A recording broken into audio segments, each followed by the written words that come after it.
For Thursday, thunderstorms likely, highs in the upper 80s. Cooler and less humid on Friday, sunshine, highs in the upper 70s. Keep it here on Oak 93.5. I'm nowcast meteorologist Christopher Collins.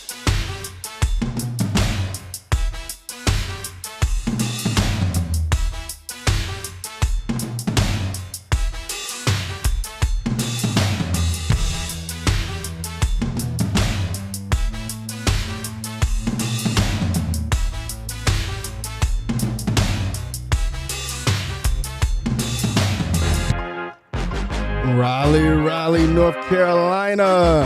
You already know what time it is. You already know it is the RDU Live radio show right here on Oak 93.5 WRLY. And I am your host, Cameron McCarty. If you're tuning in on one of the roadways out there, if you're out there on Glenwood, 540, 40, wherever you might be, hey, I want to make sure you're staying safe. So go ahead, reach over, turn us up, but make sure you're buckling up. Traffic is wild out there right now. It's rush hour traffic. So we just want to make sure you're staying safe. And if you're watching on one of the streams out there on Facebook or YouTube, wherever you might be, go ahead, put something in the comments. Let us know you're watching. And don't forget to hit that like, share, and subscribe button. They say it helps the algorithm or something like that. And no matter where you are, no matter who you are, around the world or in the triangle, like I like to say all the time, this is a call-in show. And that means when we're not playing music, those phone lines are wide open. And that phone number is 919-899-9305. That's 919-899-9305. Look, we got a jam-packed show for you today. We're going to have somebody that's sitting in the studio with us right now. I think they're caught up in some of that traffic out there. I'm telling you, right now, the traffic is a madhouse. So make sure you're staying safe. But we got an artist, we got a comedian, artist, person, human being coming in, sitting with us. I'm going to actually save who it is for just a little bit. I want them to come in so I can give them the proper introduction. And it's actually going to be a really good, funny time. Good, funny time today on the show. So if you've been listening to the show, you know that we always start the show off with something real, something relevant to the world, to the triangle, wherever that might be. And I want to hit on a couple things today, a couple housekeeping things. All right.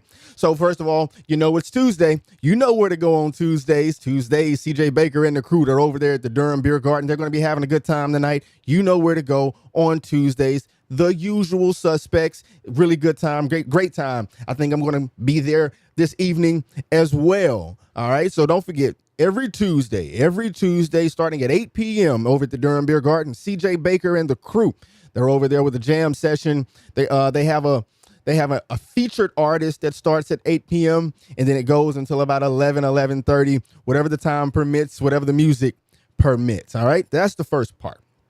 The second part is May 21st. That's a Tuesday. I'll be back on the airwaves.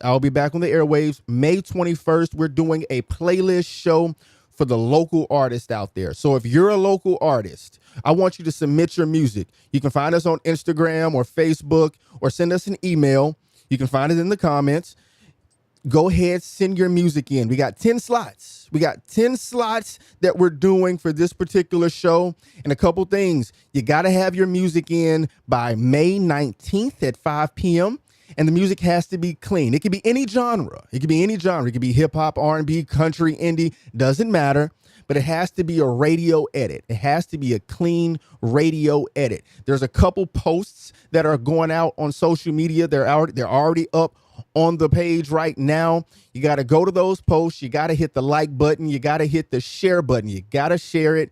And you also have to follow McCarty Tech TV on Instagram and Facebook to be eligible. But hey, 10 slots open. And guess what? The price is right. It's free to do this. It's free to do it. All you got to do is hit a couple buttons and get your music in on time and make sure it's a radio edit. And the first 10 that can complete all of that will have their music featured on our playlist show on May 21st. I know that's a little bit of homework. I know it's a little homework and you got to press a couple buttons. That's okay. This opportunity is here for you and we're going to make it happen for you, the local artists. So once again, for the people in the back, the people who didn't have us turned up, before. May 21st is a playlist show for local artists. Okay? All you have to do is submit your music to us, but you have to go to our social media pages and you have to like, share the post, and you have to subscribe or follow McCarty Tech TV. First 10 slots to do so will be featured on that playlist show. And it has to be a radio edit. It has to be a clean version. Does not matter what genre. We accept all genres. Just has to be a clean version. Okay? Cool. So next up on the bill, something that's a little bit wider ranging, but still here in the Triangle. I was reading an article in the Indie Week. If you're not familiar with the Indie Week, INDY Week is a newspaper publication that's local to the area. They're a mainstay in the area. They've been around for about 40 years or so. So if you're looking for anything to do really in the Triangle on a broad scale, you definitely want to go check out Indie Week. They always have something positive or negative.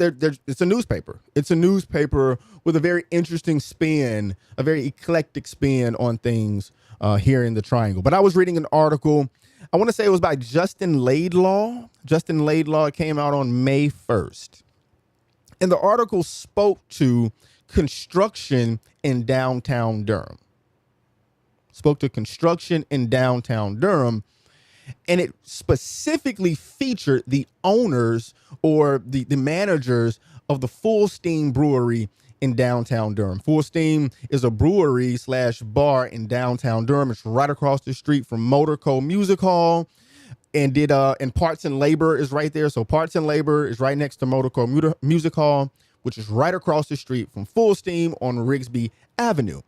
And if you're slightly familiar with that area, you know that there's construction on that street as well as on every other street in the neighborhood, right? If you're familiar with downtown Durham, that's right by Durham Central Park. They just finished, next to Durham Central Park, just finished building a high-rise condo. And the article was speaking to the point or the concept from a business owner standpoint of how intrusive the construction has been over the years. And it goes pretty in depth and gives a little bit of history, saying that, this kind of construction started back maybe in 2017, pre-pandemic time, and it's only continued, which one could say is a good thing, right? The city, we're talking about Durham, but this really is the same concept in Raleigh. It's the exact same thing happening in Raleigh, right? It's the concept of what they call 5/1. I learned something there. 5/1 condos and apartment complex. It's basically high rise. Let's just call it that. High rises with condos in them. And it's this urbanization. It's this urbanization of our city centers, with, Raleigh and Durham being the bigger cities in the area. And the city leaders are pushing for that, pushing for this urbanization. But you can only imagine more people, population boom. The RTP area is getting a lot more business. I think Apple is on the way. There's a lot of people moving into the area for various reasons. Therefore, you need more housing. That's just the basics of it, right? But the concept of this ongoing, perpetual construction from a local business down in those areas, they're saying they're feeling an impact. They were giving us, the Full Steam people, they were giving a story about how, hey, they got an email one day saying that there would be construction and it would last about 30 days. Well, now 30 days has turned into 60 days with no end in sight. So is that fair?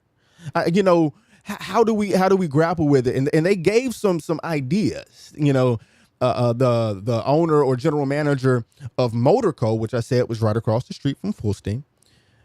The owner of Motorco, he believes that the city should step in a little bit more and put in more penalties. Put in more penalties around this construction. Not saying that it can't happen, and not saying we should rezone or anything like that. But as construction happens and it's ongoing and it starts to hinder the businesses around it, how is it mitigated? How are the businesses around the construction, how are they affected, one, and then two, how are they supplemented? How is their income supplemented, right? I don't know. It's a very interesting concept.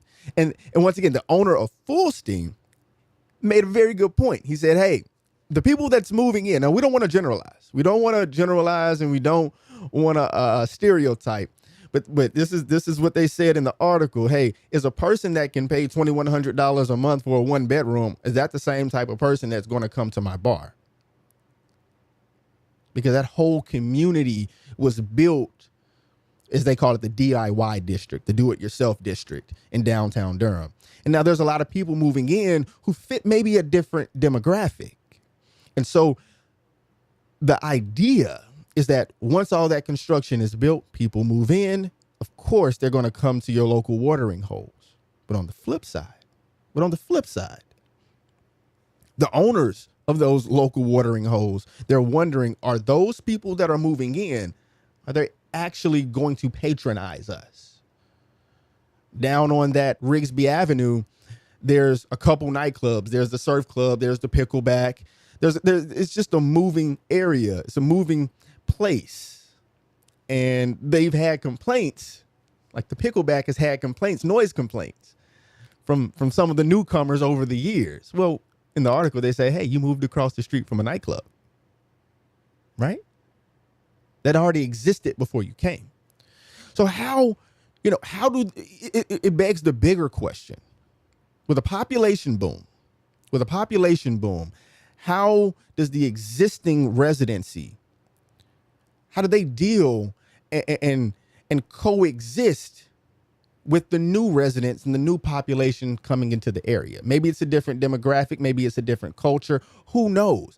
It's just a broader question. It's just a very broad question that happens outside of this.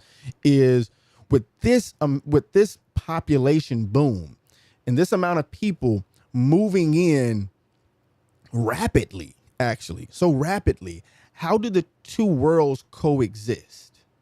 Whether it be the physical construction or the underlying cultural differences, whether that's money, social, racial, whatever that might be.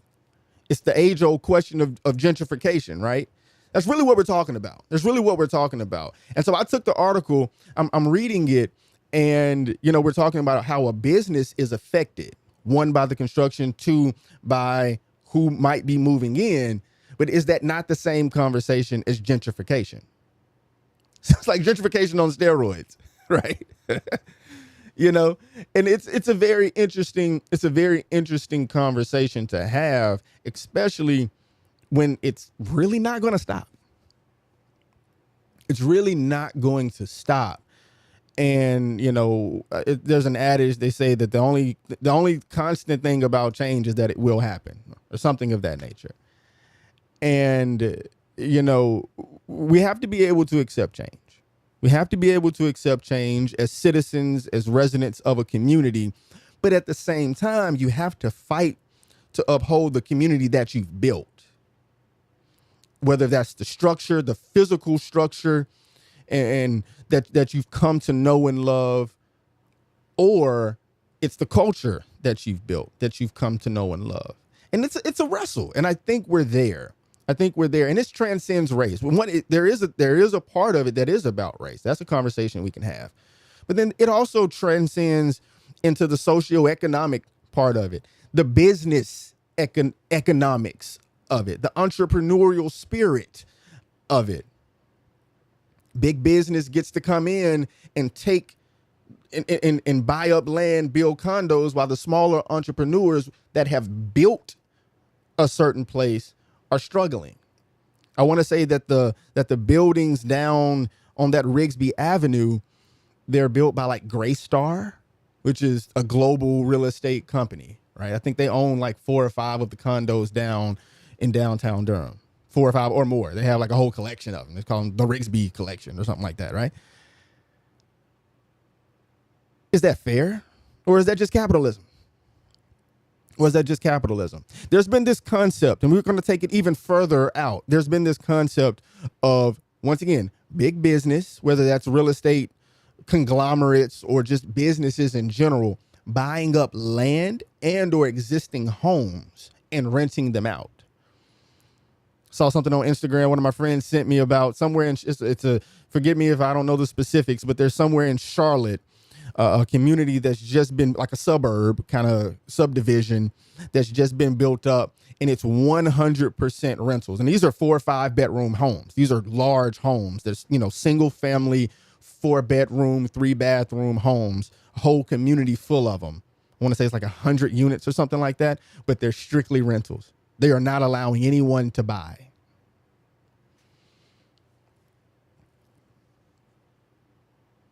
I mean, I'm all for capitalism. If you ever talk to me, I'm about capitalism. I'm all for it. But there has to be some form of fairness. There has to. I'm not for government oversight. I think the government has a responsibility to do certain things. We're talking about federal all the way down to the city council, right?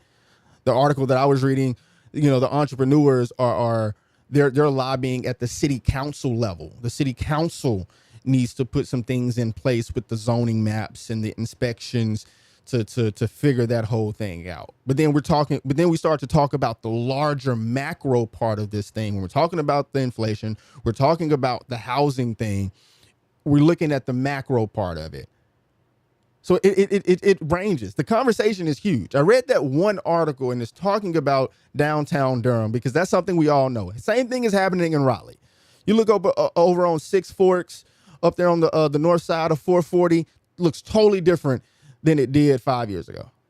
Looks totally different than it did 5 years ago. Downtown Raleigh was already experiencing this about 5, 6, 10 years ago. They started this boom to build these what they call 5/1s. And now it's expanding even to the other side of 440. It's happening. It's a real thing that's happening. If you have any commentary on that, go ahead and call in and talk to me about it. I'd like to figure out if anybody else is seeing the construction thing happening. We know it's happening. We know that there's a condo being built on every corner, or condominiums or townhome communities are big here that are being built everywhere. They're popping up, even in the suburbs or the rural parts of the city limits, right? They're starting to grow. That just means growth, and that's okay. That's okay. But how does it affect the existing residency? Whether it's the culture, whether it's the entrepreneurial culture, whether it's the socioeconomic impact where people move in and push people out. Hey, this happened over in Durham off the 147, right? When they extended that, when they built up all those areas, it's still happening right now. They're gentrifying that whole area in old East Durham. Now, granted, crime is an issue in that area. I'm not saying things don't need to be fixed, but does that community need to be forced out? Since we're talking about housing and homes, then up on 70, up on Glenwood here, right in Glenwood, they got rid of one of the homeless camps.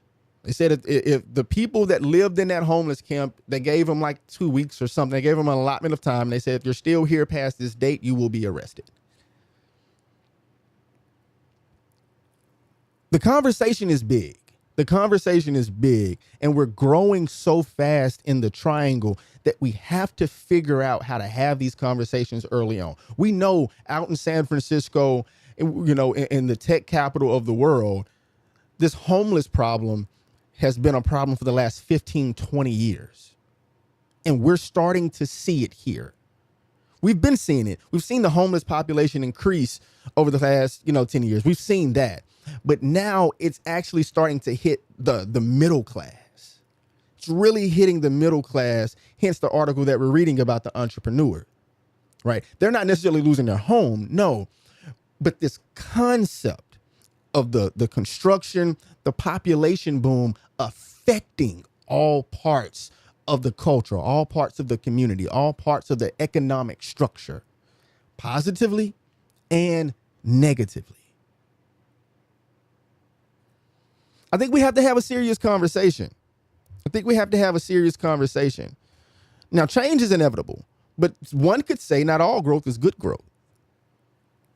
I'm coining terms here on the radio. I got the mic so I can record this stuff, and cut it out. So not all growth is good growth. Are we growing too fast? I don't know if there's a such thing as that, but it just begs the question.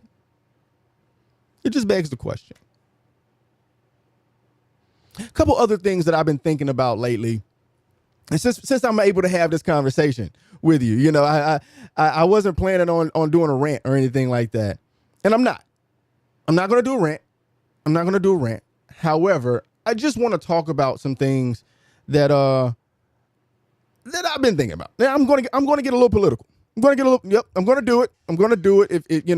If that turns you off, that's okay. But I'm going to do it. So evidently, we're going to go outside of the triangle here. Evidently, Donald Trump has been on trial, and that's cool. But I was having a conversation with somebody, and they were talking about the trial. They were talking about, this is happening. They're going to get him, whatever, whether they get him or don't. I'm personally not necessarily in that camp. However, at what point do we stop wasting our resources on this guy? I just feel like there's so many lawyers, and we're talking about government agencies here. We're talking about people that I, as a taxpayer, you as a taxpayer, are paying for. Do I think that people should be held accountable for the things that they do? 100%. 100%. But do I think there's a time in which the risks don't outweigh the reward? Or the risks do outweigh the reward? Maybe we get the guy, maybe we don't. We spend all this time for the next, May, June, July, August, September, October, for the next 6 months. We spend all this time for the next 6 months. It's been going on forever. But another 6 months for the guy to become president. I'm just saying. I'm not calling it. I'm just saying. The guy becomes president, and then what do you do then? You just keep going with this? Like, what? At what point does it stop? I am not a judge nor a jury. I am not here to proclaim guilt or innocence on anyone. But at what point do we just say, hey, we've put enough time, we've put enough people, and we've put enough money behind this situation to yield absolutely no result? At what point do we give it up? I don't know. That's a little controversial, and I'm not for or against anything. At what point as a tax-paying citizen do we say stop and let's just go on and move with something else? How about we put the time, the taxes, the people, the money behind it into resources to get a better candidate? How about that? How about we put the time and the money and the people that we're putting into the case, how about we take it from the case and put it into getting better candidates? How about that? I didn't mean to rant today. I didn't mean to get on a soapbox about anything. I was having this conversation with somebody at work, and as a tax-paying citizen, I should be able to have a little more say-so in this process. That's just my opinion. I don't even know, I'm going to get off my soapbox. Because I have a reason to. I think I got somebody that's walking in the door right now. I think I got a superstar that's walking in the door. Come on in. If you're listening on the radio, we got somebody coming into the studio. I kind of gave a preview of them today.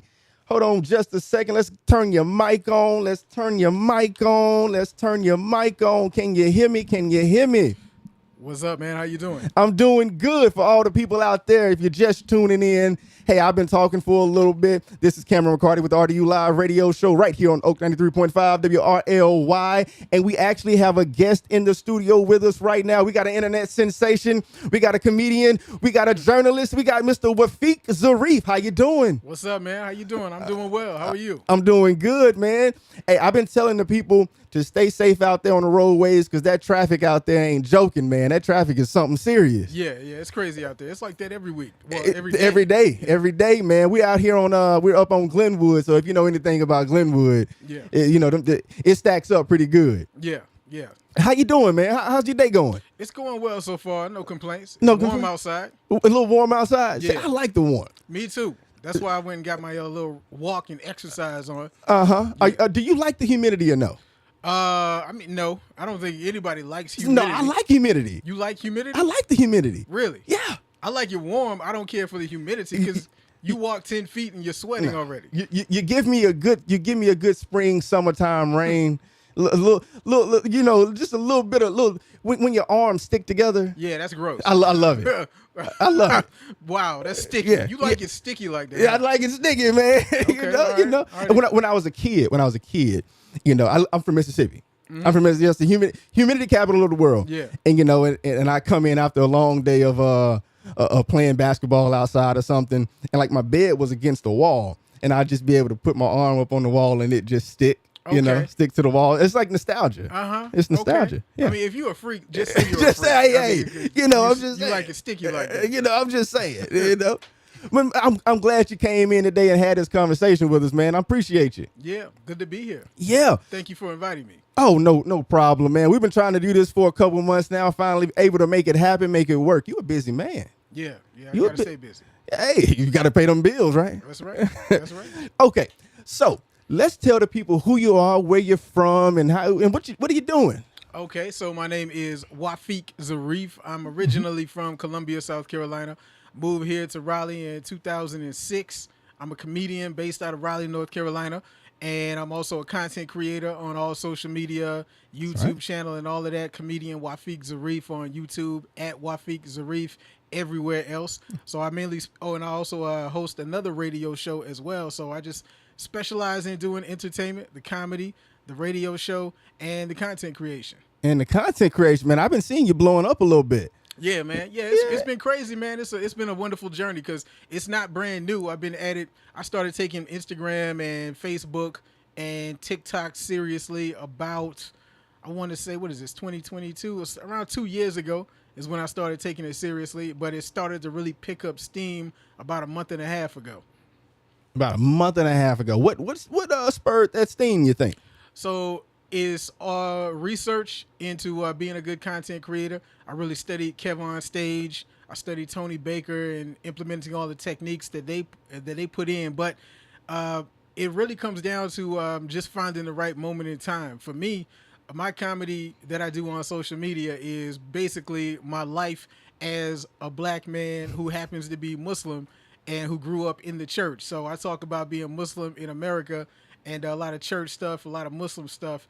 And Ramadan came about a month and a half ago, and that was the spark that I really needed to really kick things off because I've been at it for a while doing everything right, but that was the thing that was trending worldwide. When you can find a topic that's trending worldwide, jump on that. And if you're already good, if you already have things in place, if you already did what you're supposed to do, when you find that trending topic, then it will just blow up and expand to everybody, and people will pay attention to you and say, oh, we like what you're already doing, and then just keep going from there. So Ramadan came, and that was the trending topic I needed. So what made you pick Ramadan to kind of go in? And was it because it's 30 days long, you were able to do something with it every day? What made you do Ramadan? Well, the segment that really caught fire was my Muslim news segment. So it's only 15 seconds, and I do it every day. So it can be hard coming up with content every single day. But Ramadan was ready-made content. I said, all right, let me just talk about something about Ramadan every single day that I already know. And let me just go from there. And it's good because there's 30 days of it. So I have something every day, but I needed a theme. When you have a theme, it makes creating content so much easier rather than trying to create it from the top of your dome from scratch every single day. Yeah, yeah. And because it's a trending topic internationally, I knew that a lot of people would be paying attention and checking for Ramadan content. So I figured, well, let me just jump on this trending topic. I didn't expect it to be trending as hard as it was and to blow up as hard as it did, but I needed that trending topic. So do you have a formula? Do you sit down and, because you're a comedian, right? And a journalist. Yeah. So do you sit down and write your jokes like on pen and paper, or is it just like, I got my topic and this happened and I'm just going to talk about it? Like, what's your process on that? For the Muslim news or for the actual stand-up comedy? The Muslim news. Let's start there and then we'll go to the stand-up comedy. So the Muslim news is basically, I start thinking, if I have a theme like I had during Ramadan, I start thinking about what do I experience during Ramadan. There's several things, fasting throughout the day, getting to the mosque, and we're going to break fast, and then you might see a bunch of people standing in line. You're hungry. And it's like, oh, my God, they're getting seconds before I got first. The parking situations, the mosque is always crowded. Where do we park? Just children running around all over the place. So I would just think about different aspects of Ramadan that I experienced growing up, and I would find one, and I would think about what's funny about this. So one day I just happened to think running out of food, when there's really good food like macaroni and cheese, and they might run out. How do I feel when they run out of food before I got some? I might be upset. Yeah. So I said, all right, well, let me just write something funny about that. So my formula was I hit you before Ramadan. It was, let me give you one fact, and this is where it is now that I don't have the Ramadan theme. Let me give you a fact about my way of life of Islam. Let me give you one fact, and then let me give you something funny. And it doesn't even have to go together. Like I said, the first pillar of Islam is the belief that there's no God worthy of worship except our Creator. If LeBron James is the GOAT, the Denver Nuggets must be Jamaican or Indian because they stay cooking him. Yeah. So that's how it is now. During Ramadan, it was, all right, let me find one thing about Ramadan, like running out of food or the parking lot being a mess. And let me just write something funny about that. And I start thinking about it early in the day around 4 o'clock. That's when I start to really crystallize it. I never write it down, actually, not for the Muslim news. Okay. I just think about it, and then I just say it out loud over and over. And when you walk around your apartment or you walk around outside and you just keep saying stuff over and over, your mind starts to go into different directions. Yeah. Yeah, so I just walk around my apartment saying jokes over and over, and my mind just goes into a different direction. And when I find one that can fit into 15 seconds plus my outro, I'm Wafeeq Zarif, and this is Muslim News. Yeah. That's the one I keep. Wow. That's, it's like a mad scientist almost. You put a camera up in your house, you just walking around in a circle talking to yourself. Yeah, it helps to be slightly off. If you're crazy, you're going to be great in comedy. Yeah, I get it. Like even here doing this, I'm that guy. I go walking around in circles saying my intro over and over again with different inflections and all that kind of stuff. You got to practice your craft. You got to practice your craft. So that's your process for the Muslim news. What's your process for stand-up? For stand-up is a whole different beast, man.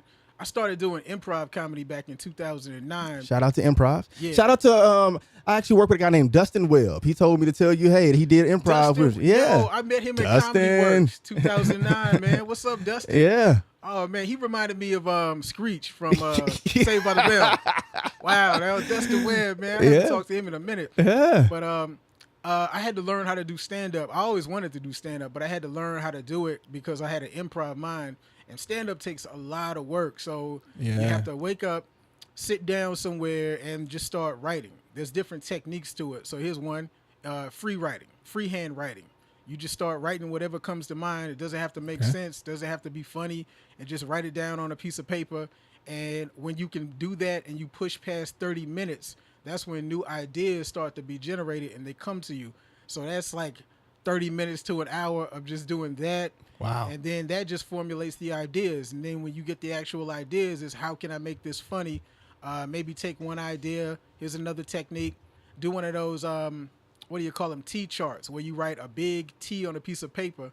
And then above that horizontal line, the top of the T, you write the concept, like Tiger Woods or whatever it is. Okay. And then on both sides of the vertical line down the middle, you just start writing different things that come to your mind about Tiger Woods, right? Or anything at all. Yeah. And then take a step back and look at it and look for similarities and patterns and things like that. Maybe you on one side, you write golf, of course. And on the other side, you write score.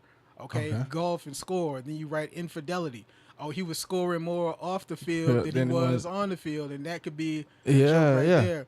Or another one, you just take a word and you write it down on a piece of paper, and like I did this right here for a Muslim one time, and then I write little lines off the word Muslim, maybe 4, and then write 4 words connected to the word Muslim, and just keep writing it out like that, and it just grows and grows and grows. And then just take a step back and look at it and look for different similarities and patterns, and that could be a joke concept. So I did that one time, and I got a turkey bacon. That was one of the words that I wrote down, and terrorist was another one. And then that led to me writing a joke about turkey bacon and terrorists. So, you do these writing exercises for maybe however long you can stand it. I always tell people, don't even try to do it for a long time. Maybe do it just 10 minutes a day, at minimum, 10 minutes a day. And then when I have the concept, I just keep writing it. And then I may talk about it with some other comics and let them know what my mind is and what they're thinking about it. We help each other come up with more concepts. And then when I feel like, all right, what's funny about it, I isolate that. Then I make a punchline, and then I just start rehearsing it, walking around my apartment, saying it over and over and over. I'm just watching you in my head, just walk around. Yeah, I've already done a comedy special, man, a 30-minute comedy special in my living room with my couch and my chairs as the audience, and I just do that and rehearse my jokes over and over. And what seems like it might work, all right, that's what we're gonna take to an open mic. Okay. Open mics usually start around 6 at night. Then we go to the open mic and we say it in front of people, and we record it. You always record it to see how people are laughing and what they're laughing at, what they're not laughing at. Go back and listen to what you recorded. Write down everything that you came up with, everything that you said on stage. Write it down verbatim and listen to the recording at the same time. And whatever people are laughing at, maybe highlight it, and then take a step back and look at everything that's highlighted, and try to eliminate everything that's not highlighted as much as you can without losing your point. Yeah. And that'll take it from being this long and cut it down to maybe 2 or 3 sentences, and then you got a tight joke. Yeah, that's the joke. And they just keep doing that over and over and over and over and over again, and your set grows to be longer and longer. So it's a lot of work, but it's definitely worth it. Wow. Okay. So a couple things, man. That's you gotta like literally a whole process. Yeah. So how do you? I always find, like, with musicians, with comedians, anyone in the arts per se, like, how do you balance the technical side? Like, you're talking about the T-chart, and you're talking about, like, really sitting down and studying it. To me, that's like a little more technical. How do you balance that, but then make it funny and keep the funny aspect? It's like you have to work on 2 sides of your brain to, like, have the creative, but then structure it. Like, how do you figure that out? Is it just like you going through your process kind of helps you do that? Like, how do you work through that? Yeah, going through the process really helps you do it, especially if you're a person who is not out here really naturally funny. Right. Because you can teach somebody how to be funny if you have the right technique. So going through the process really helps for that person. For somebody who is naturally funny in a conversation, they might just come up with a funny concept off the top of the dome. Outright. Yeah. But they need the technique to really refine it. So the balance, I think, comes in when you discover what type of person you are. Are you somebody who's just naturally funny? People just like laughing at you in conversation? Or do you need a little help in being funny first? And if you're somebody like me, I was just naturally funny in conversation. I just needed some technique. Gotcha. So for me, it's about, I would say 60-40. It's 60% just a funny idea or just naturally funny. And then 40% these writing techniques to help me think of new ways to make what is naturally funny in me even funnier. Interesting. So taking that concept of different people kind of have different styles, we'll call it that, and abilities. You mentioned something about you tell jokes or you run them by other comedians. How does that fit into your process? Do you go to the comedy club and go, hey man, listen to this joke? Do you call up somebody? Like, is it more organic, and how important is that to your process? So it's very important to my process, and I would encourage it to be important to any other comics process as well. For me, it's a meeting. Once I found comics who I could trust with this, then we set up writing times. We schedule a time. It's interesting. It's me and 2 other comics. We schedule a time to sit down and talk every week, and I tell him my joke, and what I'm thinking about, Mm-hmm. and he tells me where else it can go. A new idea, I might have already been thinking about it going to the left, and he might say, okay, but what if you move it to the right over here? And then after we work through my joke, we work through his joke as well. Okay. The hardest part is finding somebody that you can trust with this. That's what I was about to say. Like, how do you protect or trust? Like, how do you do that? You show up to open mics and put yourself out in the scene. Go to other people's shows, support other people's shows, go to open mics, really get to know other comics, have conversations, sit down and laugh. People want to go out to eat or something like that. They want to go get a drink or whatever they do, go with them and figure out other people's comedic sensibilities, have conversations with them, find out who their favorite comics are, what are their likes and dislikes, are they into sports, are they not? And somebody who has a shared mind, somebody whose ideas are similar to you, might be the type of person that you want to make your writing partner, especially if you see that they have a hustle which matches or exceeds yours. So for me, I just found a couple other guys who had similar upbringings, shared sensibilities, and it was clear to me that their hustle matched mine. They were showing up to all the open mics and they were really down to get it. You want to get somebody who's down to get it as hard as you, and then you go and do it. One of the challenges I had to overcome, though, was even thinking about doing this, because I didn't even want to do it at first. Really. I was worried somebody might try to steal my jokes Yeah, first. yeah. And that's a real, I guess it's a realistic thing, but Yeah. I don't think it's as big of a deal as I was making it out to be, or Okay. as somebody else can make it out to be. It's just something that, it's a real thing. It's like if I go outside, I really could get attacked by ninjas tonight. I mean, that's possible. But am I going to live my life in fear of getting attacked by ninjas? I mean, some might. Yeah. But it's not something that we fear. We do what we can to protect ourselves against it, and we move on. Yeah.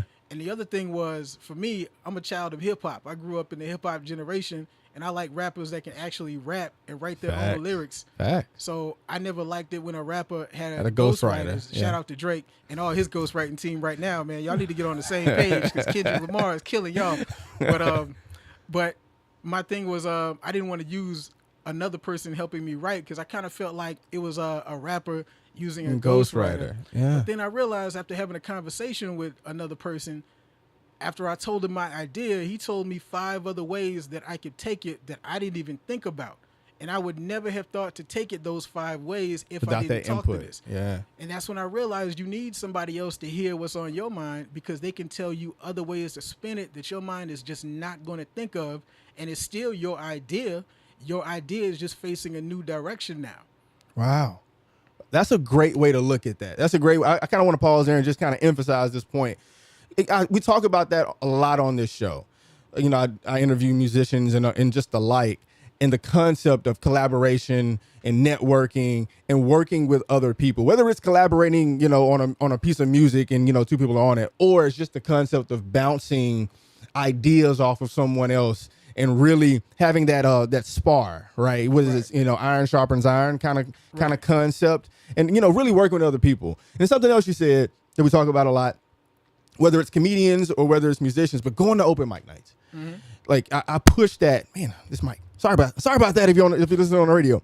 But that concept of going to open mic nights, wherever they might be, and being seen, trying your material out or trying your song out, trying your voice out, getting in front of people, being in front of the audience and getting that bounce back and that real-time feedback, I think is important. I think it's important for the arts. And speaking of which, how do you view the comedy scene in the Triangle? Is it pretty strong? Are there open mic nights to go to? How do you view it?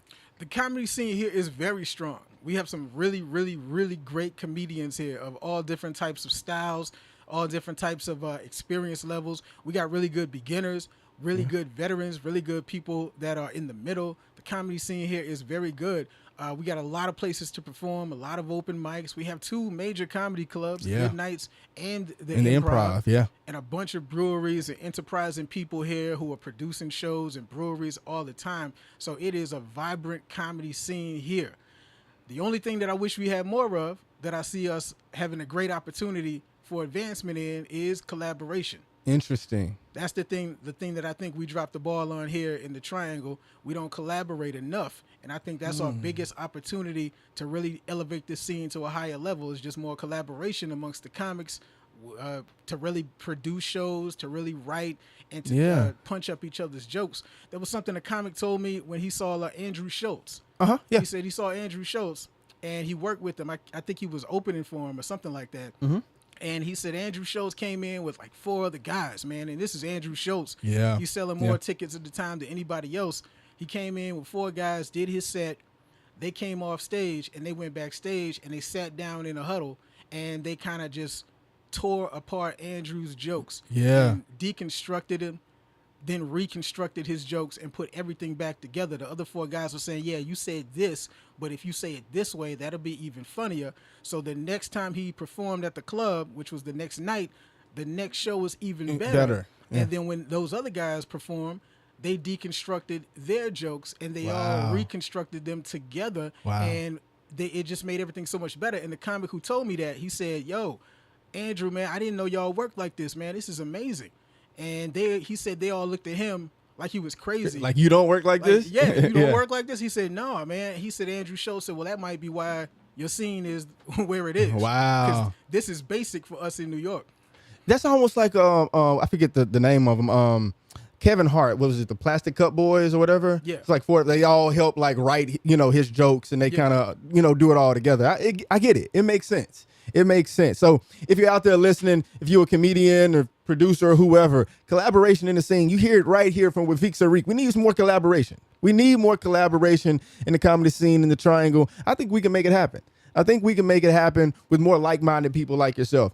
I talk to a lot of comedians that actually have that same kind of concept or that same sensibility of wanting to collaborate. I think it's just a matter of doing it, right? It's a matter of doing it. And I've gone to a couple open mic nights and a couple of different comedy shows. And, just to test a testament to what you were saying about the comedy scene is really strong here, in my opinion. It's really strong with the, good nights and the improv, as well as just a litany of other different shows that pop up in different places around the Triangle. So there's comedians out there. There's a lot of comedians out there. There's a lot of shows. There's a lot of open mics. I think we just got to work together a little bit better, huh? Exactly. That makes sense. So another question I have for you that's a little bit aside of this is for yourself personally. How is it, or how do you find it, maybe in this area specifically, but just in general, how do you find it being a Muslim in comedy? Because I don't see that a lot, in this area. It's like you may be one of the 1 out of 5 in the area. Is that different for you, or is it just a part of being you, and it just doesn't even faze you? It's different, and it is just a part of being me. So there are only 2 other comics that I know of that are Muslim. It's Slim the comedian out of Fayetteville, and it's Giuseppe DeFazio, the Italian dude who somehow looks Puerto Rican and Palestinian at the same time, man. It's an interesting looking dude, man, but he's funny. We're the only Muslim comedians that I know of. Yeah. And it's I say it is comfortable for me because comedy is life. The subject matter is just really what happened in your life. That's what every comic is talking about, at least the good ones anyway. Right. So since the number one thing for me, the most important thing in my life, the thing that influences everything that I do from the time I wake up to the time I go to sleep, the time I'm born to the time that I die, everything is Islam. It's me being Muslim, so I have to talk about that. So it's completely natural for me to talk about that. However, it is still unique because I'm the only one really talking about it on stage this much. Yeah, that's a fact. How do you feel that comes over, from your side of the stage? How do you feel that generally comes over to a new crowd, I was, in the beginning, I was concerned. And my concern was this: I don't want to be pigeonholed as a Muslim comic. Right. Because when I think of you are a blank comic, you have to do just that type of jokes. You got to do straight one-liners. You're a one-liner comic. Or what's his name? Big fat white dude from Indiana who has a character like he's a redneck. Larry the Cable Guy. Yeah. Not a redneck at all. Completely Indian. Dude's from Indiana. Yeah. Middle America. He's completely acting, right? But he figured out this is what's going to work for me.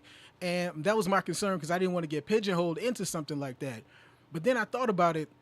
And I started researching more and more comics, and I was watching Kevin Hart's special. I think it was I'm a grown little man. The first 30 minutes was him coming to Philadelphia, and they were interviewing all his family and everybody.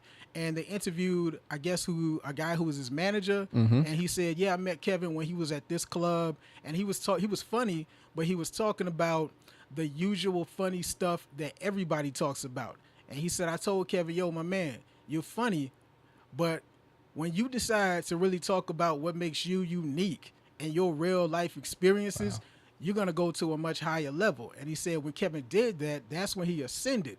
And I thought about it and I said, yo, if I don't talk about my life, then I'm wasting an opportunity. Yeah. And if I say I'm talking about my life and I don't talk about Islam and being Muslim, then I'm just being fake. You're being fake. You're cheating it. Yeah. So I should just go ahead and do that, right? And it might, and it's weird. It's like a fraction. It might. So here it is, right? I'm gonna give you a triangle. Okay. You can kind of go after everybody. See how my hands are open? You can try to get all of these people right here. That's the whole globe. And what you're gonna end up getting is, out of the 10 demographics of people that you're chasing, you're gonna get 1% of the people in each group. And that ends up with 10% because you had to split your effort across 10 demographics. And when you split yourself up like that, you're a jack of all trades, but a master of none, right? Yeah. You only got 10% total. And there's 90%, there's 99%, 90% in each group that's not paying you any attention. But what if you said, all right, forget trying to get all 10 demographics. What if I just focus on this one demographic right here that I know better than anybody else, and I go and speak to them? You're going to get 100% of that demographic. Now, it might look like you're losing money from the other 9 demographics, but the money that you're getting from that one demographic is going to more than it's make going to up. supersede. Oh yeah, all that. Yeah. Right. So, and then after you completely secure that demographic rocks with you for life. They never leave you. And then the other group say, well, what's making all that noise over there? What's all that fuss over there? Hey, what are you doing? And then they're going to start to listen to you too. And that's the path for success that I've seen from a lot of comics. Everybody starts off trying to appeal to everybody, and then finally they just say, you know what, forget it. Let me talk to the people that really know me over here, and then win them over, and then everybody else will come later. So what I'm doing now is I'm saying, you know what, let me be true to who I am and talk to the Muslims over here, talk to everybody who understands being black in the South, talk to everybody over here, and I'm winning them over. And it's been successful because whatever I'm losing from these other people who aren't paying attention is being more than made up over here. And what I'm starting to see in my shows now is after I go up and I tell my jokes about being Muslim and I kind of educate people about Islam at the same time, I get these middle-aged white women coming up to me after the shows and saying, hey, I was really intrigued by what you said. That was really interesting and that was really good. And I thank you so much for educating me because I had a completely different perception. And I just want to let you know that I appreciate that. And it's not even my funniest joke. Wow. It's just the most personal thing that I say. But you got a message across, and I've been listening to you, over the last 20 minutes, and it's like this concept of building a loyal following. Right. Whether you're a comedian, musician, an artist, or a business, be authentic. Be authentically you, whatever your brand is, whoever you are, whatever your brand is, whatever your business is, whatever it is, but just be authentic in that and create a loyal following. You know what I'm saying? Don't try to chase everything. This is kind of what I'm hearing from you, but it's a concept that I've heard other people say that are having a level of success in their craft. It's, look at that following that actually rocks with you and go at it. And then other people will come and don't compromise who you are. And and what you're about. Just do your craft, do your art, be yourself, be authentic, and follow the people that follow you, like the people who like you, and it'll all work out. That makes sense, man. That makes sense. You dropping gems today. Yeah, man. It's crazy because I didn't think I was this smart, but apparently people are like, yo, that makes a lot of sense. It does. I'm like, all right, cool. Take the information and use it to better yourself. Look, man, you dropping a lot of knowledge right here. So before we get off, we coming to the top of our hour, or to the bottom of our hour. Sorry. Where are you going to be at? Where can people find you? Want to give us the social media, all those handles, and then also any shows you got coming up. Let the people know. Okay, so if you want to follow me, you can follow me on all social media at Wafeeq Zarif. That's spelled W-A-F-E like elephant, E like elephant, Q Zarif. That's my handle on Instagram, TikTok, and Twitter. On Facebook is Wafeeq Zarif Unleashed. And on YouTube, you can go follow me on my YouTube channel. Subscribe to that. That's comedian Wafeeq Zarif. Now, my next show is going to be in Lumberton, North Carolina. That's just before you get to Fayetteville on 95. That'll be at 110 Nigel Road in Lumberton. That show is going to be going down this Friday at 7 p.m. Friday at 7 p.m. This Friday at 7 p.m. You're going to be down in Lumberton. Yep. Lumberton, North Carolina. That's what, about an hour, 45 minutes to an hour away from the Triangle? Yeah. South, yeah. Going toward Fayetteville area that way? Yeah. Down that way. Man, that's good stuff. Hey, if you're a producer, business owner out there and you're looking for a comedian, you might want to get on this train pretty quick because the prices are just going up. I'm telling you. Yeah, that's crazy. I got prices now, man. People I know. are like, yo, can you perform in this show? How much do you charge? And I had no idea what to charge. I'm starting to really figure out. You got to ask the person. Yeah. This comes from Tyrone Burston. Ask the person, what's your budget? What's your budget? Yeah. Right? Don't give them a price. Tell them, what's your budget? I'm willing to work within your budget. So Yeah. I'm actually starting to get paid for this now, and I'm working out my prices and all of that. I don't have an agent or anything yet. I don't think I need that yet, but it's crazy that I actually get paid to make people laugh, and I have to figure out my prices. That's the dream, right? Yeah. That's the dream, right? Hey, and if you heard him give out his social media handles, go follow him. He's blowing up. The last month has been crazy for you. Last month has been crazy, and it's only going to get crazier, man. I appreciate you for coming on and sharing this time with the people, man. You're welcome, man. You dropped a lot of knowledge. We're going to end up cutting a lot of this and posting it, cutting some snippets out and posting it, from collaboration to networking to your process and how you write your jokes, just the concept of being authentic, and even how to do this whole social media thing. And you gave a little tidbits at the top, and then at the end of the show, he told you, hey, just be yourself and go after that loyal following. Go after that loyal. He even gave us a triangle with his hands. Yes. Yes. I'm a visual learner too. I like it. I like it. It made me help. Man, I appreciate you. And we're about to sign off here in just a second. Anything you want to say to the people in about 45 seconds, what you got for them? Categorize your marriage proposals, man, because when you blow up, you're going to get 5 marriage proposals a day. You need to categorize them. You got to put the international women over here, the domestic women over here, the long-haired naturals here, the weave queens over here, the eyelashes, they look like church fans glued to your eyelids. The Tweety Birds. You got to keep up with all of that, man, because the marriage proposals are going to be mad crazy, man, so watch out for that. Watch out for the marriage proposals. Especially them Tweety Bird eyes, man. I can't Yeah, they like knock me over when they blink 3 times. Now I look weak, which is not fair to me. Look, hey, we appreciate you, Wafeeq Zarif. We appreciate you. Hey, if you're listening, hey, we're here. This is the RDU Live radio show. We're here every Tuesday from 6 p.m. to 7 p.m. Next week, we'll have Camus Leonardo. He'll be in the seat hosting. We'll have the Genius Party over there. They're a band of producers, a collection of producers. They're going to have somebody in here talking to Camus Leonardo. So make sure you stay tuned in for that. On the 21st, we have a playlist show. If you're an artist out there, send your music in, but it's got to be clean. It's got to be clean music. Send your music in. First 10 slots, totally free. You just got to get your music to us, and you got to follow the instruction. Hit the like, share the post, and follow the page, and we'll get you on. Look, it's been Cameron McCarty with McCarty.Tech TV, Oak 93.5, and RDU Live. And like I like to say, let's go live.